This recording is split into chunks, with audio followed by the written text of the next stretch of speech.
I was looking at old projects of mine from when I was a film student at USC's School of Cinematic Arts in their graduate film production program. And I came across this little clip that I had put together as part of the end credits, which showed a film by me and my one-man crew, which was my boyfriend at the time, who uh, wasn't actually a film major. He was actually a geology major, but his mom worked in radio, and he was just easy to ask for help because we had been together for a long time. And it was funny seeing this and like seeing baby Jenny, baby filmmaker Jenny, and thinking about how that first semester was really my first time being allowed or being given permission to make a film. And I was excited and I was also completely terrified. And film school is not for everyone. You certainly don't need to go to film school in order to be a filmmaker. But for me, it was a really helpful and safe way to explore and fail and try things out and find my way into this totally unknown industry and format, really. I had grown up doing photography and I was a dancer and choreographer, so I was used to kind of moving people around and staging things and lighting things. And so I was comfortable with working with actors and I was comfortable with using cameras. But I wasn't comfortable telling a crew what to do. And I also wasn't comfortable kind of being looked at for direction from a crew. And so that first semester that I was in the grad program, we had to do 5 short films.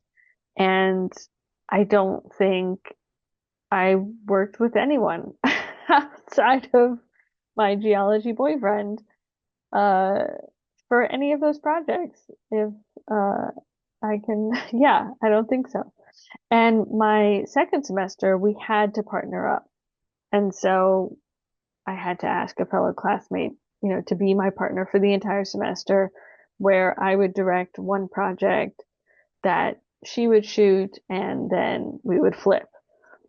And I remember when we were shooting a project that second semester, when I was directing, where she was asking me about the shot, and I was struggling to communicate what it was that I wanted. And she was like, just tell me what you want. And I kept on kind of being different. Like, do you think it's okay? Or I don't know, um, like I was basically asking her permission to do something. She was like, well, what do you want? Like, you are directing this. And I ended up saying something like, well, I don't want to be an asshole and just tell you what to do. And she was like, you're the director. Like, you need to tell me what to do. And it really struck me how much I was kind of working through my own issues of speaking up for myself and asking for what I wanted and doing what I wanted and pursuing that. And it really just kind of struck me that, there are ways to tell people what you want without being an asshole.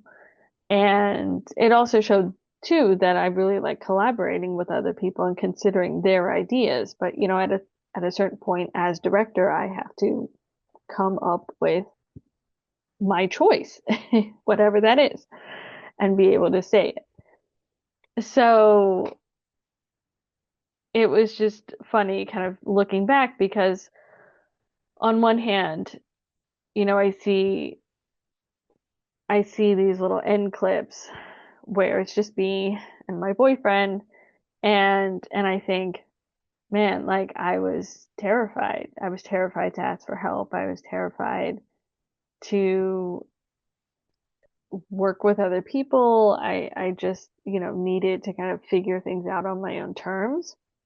and have control over the situation as much as possible.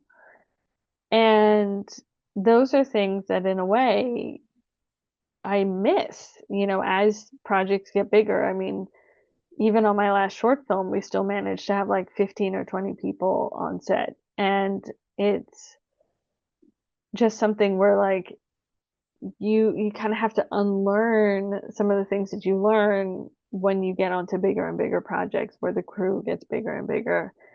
And you lose that access and that flexibility and that freedom to just kind of explore because it's just you and your camera. And that is something that, as a photographer growing up, that was my whole life, was just like wandering around corners and finding shots, and finding these moments to capture. And and I kind of miss that. And so I think about that a lot, where, there's this kind of pros and cons of like, you absolutely need to network, you need to connect with other people, because as a one man crew, it is very limiting from a creative standpoint. Like, there's only so much you can do because there's just only so much time you have to set up all the lights by yourself and, set up the shot by yourself and change out all the lenses and, all the different things that you need to do. Um, but there's also something very precious about that exploration time. And so, um, if you're just starting out, I started this video thinking that I was gonna be like, don't be like baby Jenny, and go find people and don't be afraid to ask for help. But I also wouldn't be where I am today without having gone through that process of figuring it out. And I know that there are people out there making projects with a very lean crew, and many of the tools that we have today allow for that. And so I think that there is something really beautiful about the fact that you don't necessarily have to have a huge crew for your projects. But it's just really interesting, kind of going back, and it just kind of hit me seeing this moment and stepping back in time and going down memory lane and thinking about those kind of first steps and of becoming a director, and what it was that I needed to work through for myself, like in you know, my own stuff, as well as kind of artistically and working with a crew. So, short little video I thought would be fun.